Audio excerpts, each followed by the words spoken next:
So guys, we are back. Welcome back to round 5 of 6 for Oath of the Gatewatch Game Day from Champion Card Collector. I'm Joe. I'm Shanaz. And we're bringing you this round. We have on the left there Edward K. You may recognize him and his Abzan Eldrazi, deck from round 3. And he is back to try to win in this round against Jason M. playing Eldrazi Ramp. So an Eldrazi fight here. The first time that we have seen Eldrazi versus Eldrazi. We have seen Eldrazi so far because, as I mentioned, Edward's been here before, but we haven't necessarily seen Eldrazi on both sides. So they are drawing their hands. It looks like Edward did have to take a mulligan in the beginning, but we are getting started here. He is scrying, so he is keeping that hand, and we'll see where we go from here. Eldrazi Ramp versus Abzan Eldrazi. It's smaller Eldrazi versus gigantic monstrosities. I'm curious to see how this plays out.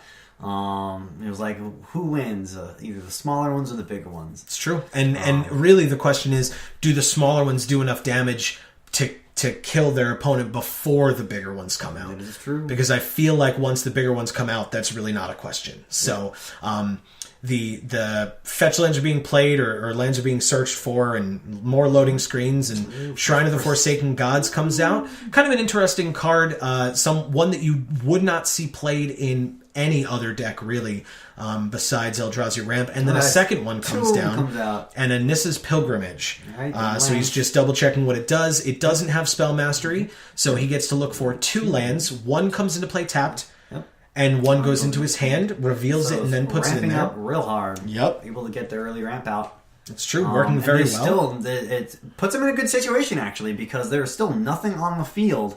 And the fact that he has 4 lands already, and next turn he's going to have 5. If he plays another ramp card, he's just going to steamroll ahead. It's true.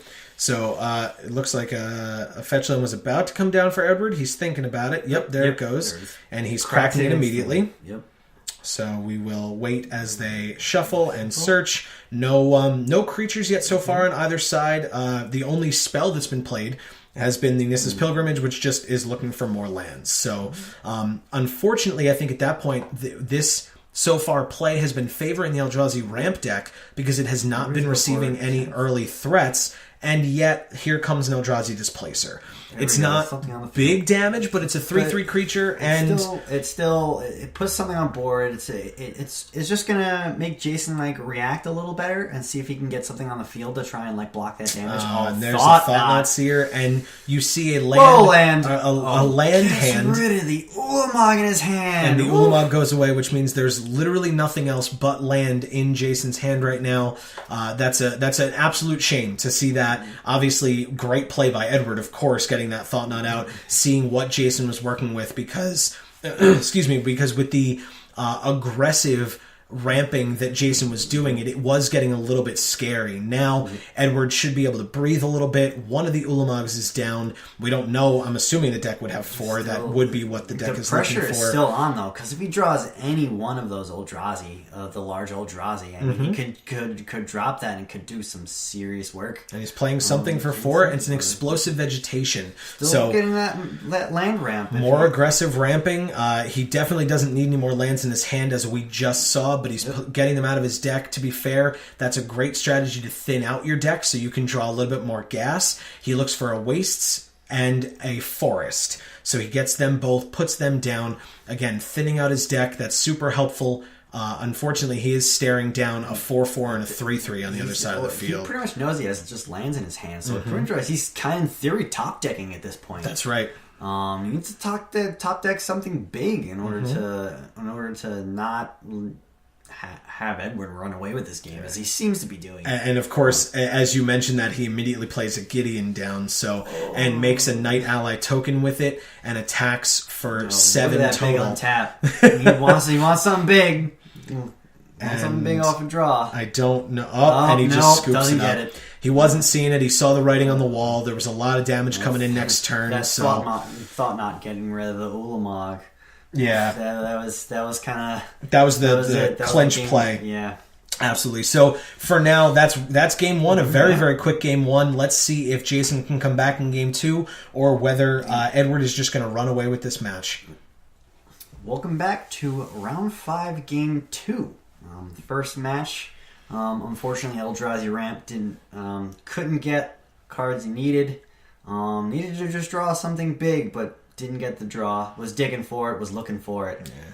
Fortunately, didn't get it. We'll see what happens in the next game. It's true. Able to recoup. Wow. An early play from the Eldrazi Ramp deck, a Hangerback Walker, X equals 1.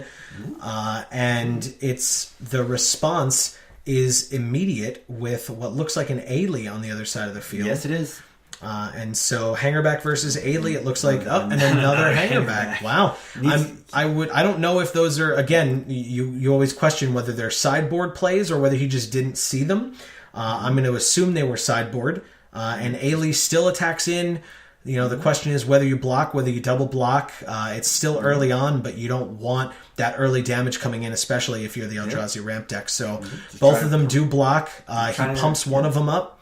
So Ailey dies, both the Hangerbacks die, and he keeps all 3 of those Thopter tokens for himself. All 3. Yep.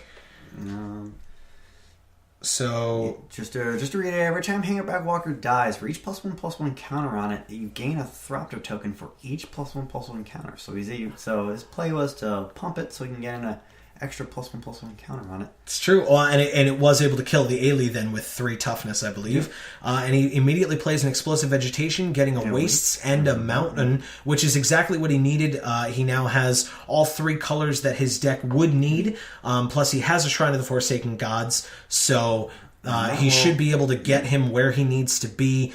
I personally would love to see something big come down. Nothing against Edward, but it would be fun. Edward is attacking with his Eldrazi Displacer. I'm still unsure of what exactly Eldrazi has in his deck besides Ulamog. If he has any other ones, I'm curious to see what he plays right now. He's counting up mana. Yep. He's got seems like 2 4. He has 7, so he has the shrines that can activate for 2 each. Now that he has 7 or more, like he is playing an Eldrazi because he is counting Forsaken Shrines as 2. Worldbreaker. Worldbreaker comes down, immediately gets rid of the Tri-Land, exiling it. That leaves Edward with only 2 lands on the field, and he's attacking with all 3 Thopters. They're in the air, just confirming that it's 2 individual Thopters, not a 2/2 Thopter. But regardless, he's attacking with all of them, takes 3 damage. But there are 2 Eldrazi Displacers on the field, it looks like, and so that's 2 3/3s. Now, obviously, if Edward were to aggressively attack with both, one of them would just go down immediately to the Worldbreaker.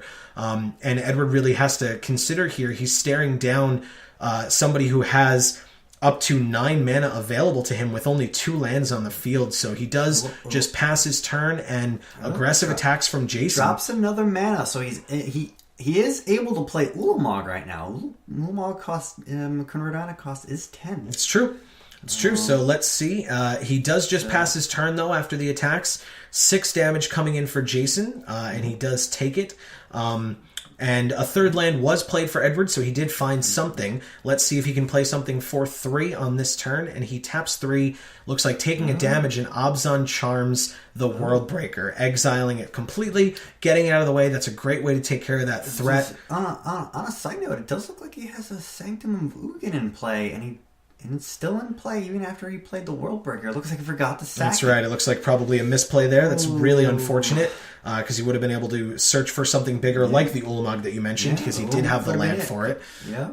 But he plays a Thought-Knot Seer, so now we all get to see what he's working with.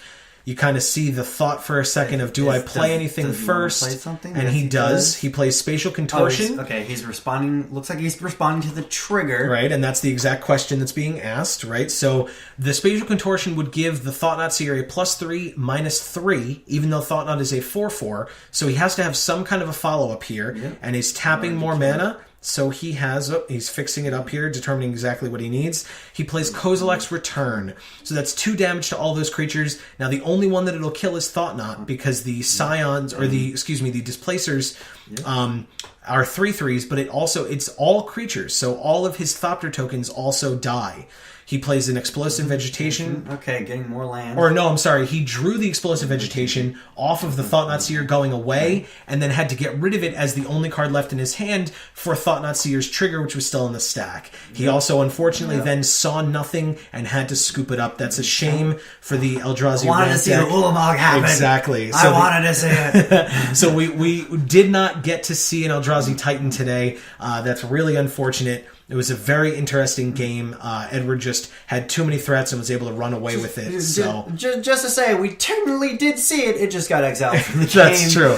That's true. It was. We saw it as it was tossed to the side, unfortunately, with that great Thought-Knot Seer play on Edward's side. So now, as the second time that we've seen Edward, he was able to come back and win this time around. So maybe we will see, we'll see what happens in round 6 and who shows up to our table. But for now, as always, I've been Joe. I'm Shanat. So thank you guys so much for watching, as you've been doing. Stay tuned. We do have one more video coming out for round 6 of Game Day Oath of the Gatewatch from Champion Card Collector in Poughkeepsie, New York. Thank you guys so much for watching. And as we always tell you in whichever of our videos you watch next, we will see you all next time. Thanks guys.